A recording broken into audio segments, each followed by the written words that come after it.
Kuasa Allah yang tidak memihak.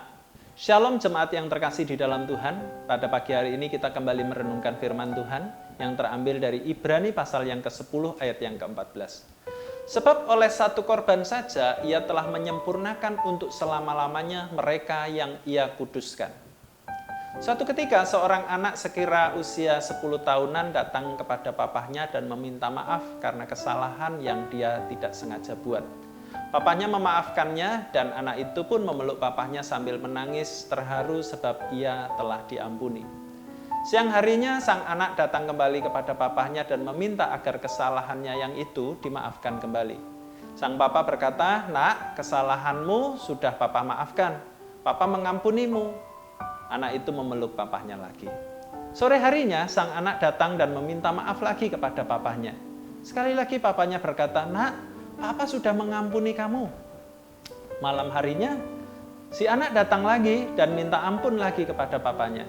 Kira-kira bagaimana perasaan sang papa? Kitab Ibrani adalah kitab atau surat yang ditujukan bagi orang-orang Ibrani atau orang-orang Yahudi yang berada di perantauan.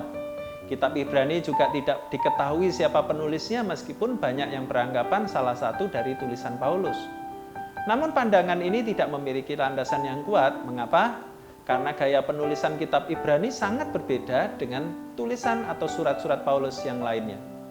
Kitab Ibrani memiliki penekanan yang sangat kuat, yaitu berbicara tentang kedudukan Kristus sebagai imam besar yang agung.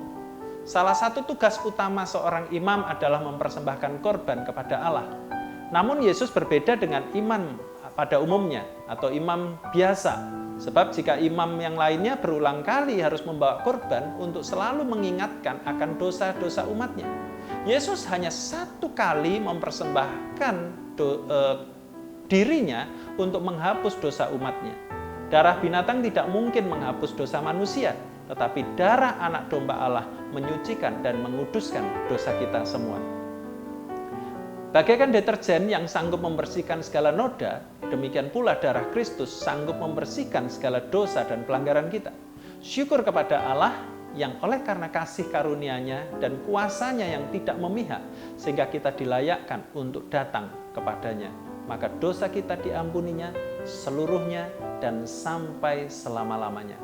Allah kita maha adil, siapa yang bersalah akan dihukum, tetapi kasih-Nya mengampuni kita jika kita bertobat, seperti yang dikatakannya di dalam 1 Yohanes pasal 1 ayat yang ke-9.